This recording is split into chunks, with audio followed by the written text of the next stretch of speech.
அண்டம் முழுதும் ஒன்றினுள் அடக்கம். அதுவே ஆனை முகமெனும் ஓங்கார விளக்கம்.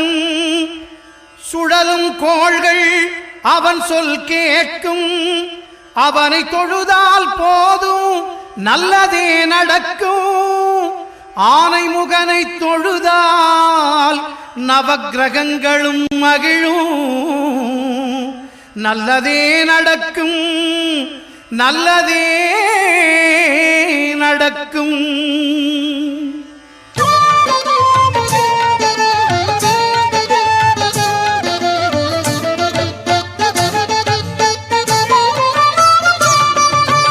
ஒன்பது கோளும் ஒன்றாய் காண